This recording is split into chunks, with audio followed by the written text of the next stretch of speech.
life in the bustling city of Lagos could be overwhelming at times. With all the noise, the crowds, and the constant pressure to fit in, it was easy to feel lost. But in a small corner of the city, tucked away in a modest apartment, 4 friends had carved out a space where they could be themselves.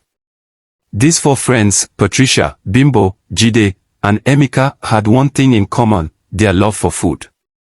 Patricia, a 35-year-old foodie, was the queen of homemade fried chicken. Bimbo, soft-spoken but sharp-tongued when necessary, could bake cakes so good they could end worse. Jide, the jokester of the group, was a grill master, making suya that had people lining up around the block. And Emeka, the youngest of the group, was a rising star in the world of African fusion cuisine, always experimenting with new flavors. All 4 of them were proud, plus-sized individuals who knew the struggles of being larger in a world that was obsessed with thinness. They often faced stares, unsolicited comments, and the pressure to diet, but there was one place they could escape all that: around their kitchen table, where food brought them joy and where they celebrated their bodies as they were. One evening, after devouring an entire tray of freshly fried plantain, Emeka leaned back in his chair, patting his belly. "You know," he began, "we should really start a YouTube channel." Patricia rolled her eyes. "Oh, not this again, Emeka." "No, seriously," he insisted. "There are millions of food channels out there, but none of them are like us. We are different. We've got personality, we've got flavor, and we've got, well, let's just say we've got more to love." Jide chuckled. "Yeah, because most food bloggers look like they haven't eaten a full meal in years." Bimbo, ever the quiet one, finally spoke up. "Actually, I think it's a good idea. We love food, we're good at making it, and we've got something important to say about body positivity." Patricia glanced around the table. She could feel the excitement brewing in the air, and as much as she hated to admit it, Emeka was right. There weren't many people like them out there. People who celebrated food without shame, who loved their bodies despite what society said. "All right," she said with a grin, "let's do it. But we'll need a catchy name." Jide, never one to miss a chance to be clever, immediately piped up. "How about Fried and True?" Everyone laughed, but the name. They wasted no time setting up the channel. Patricia took the lead as the main chef, with her infectious energy and endless food knowledge. Bimbo handled the editing, turning their casual kitchen hangouts into polished, engaging videos. Jide was the comedic relief, always cracking jokes and testing the food with exaggerated enthusiasm. And Emeka, the visionary, made sure their content stayed fresh and creative.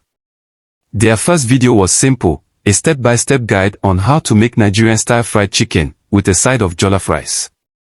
But what made the video special wasn't just the recipe, it was their dynamic. They were loud, they were funny, and they didn't care about looking perfect. They were just 4 friends having a good time, cooking food they loved. To their surprise, the video blew up. Within days, they had thousands of views and comments pouring in from people all over the world.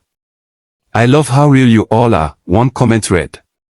"Finally, a food channel that doesn't make me feel guilty for enjoying my food," said another.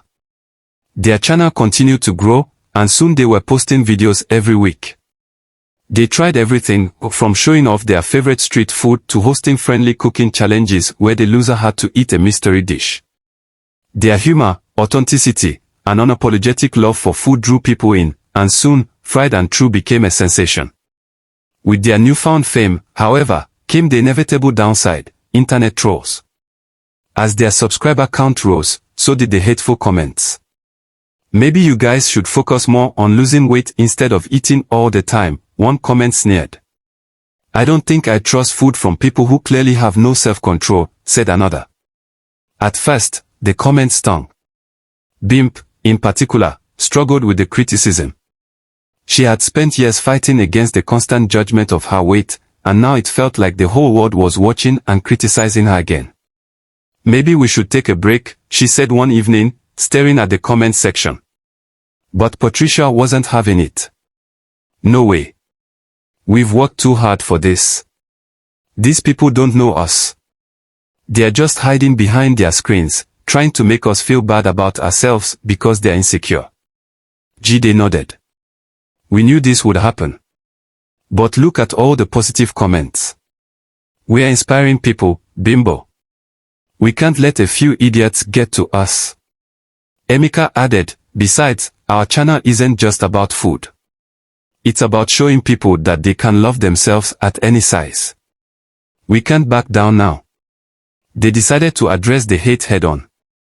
In their next video, titled Body Positivity, Why We're Not Ashamed of Our Size, they spoke directly to their audience. We love food, and we're not going to apologize for it, Patricia said in the video. We're big, we're proud, and we're happy. If you've got a problem with that, this channel isn't for you. The video was met with overwhelming support. Fans from all over the world flooded their comments with messages of love, solidarity, and gratitude. I needed to hear this, one woman wrote. Thank you for being real and for showing that food is something to be enjoyed, not feared.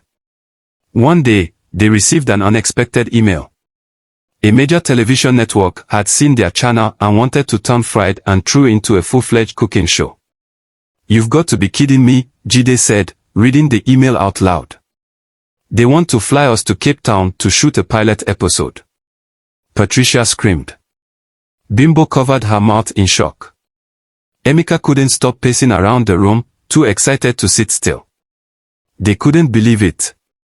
What had started as a small idea had turned into something far bigger than they ever imagined. As they prepared for the next chapter of their journey, the group sat down together for one last meal before flying out for their big TV debut. I can't believe we've come this far, Bimbo said, tearing up as she looked around the table. I never thought I'd find a place where I could just be myself. Patricia reached out and squeezed her hand. We did this together. And no matter what happens next, we stay true to ourselves. We are fried and true forever. Jide raised his glass, a goofy grin on his face. Here's to food, friendship, and being fabulous.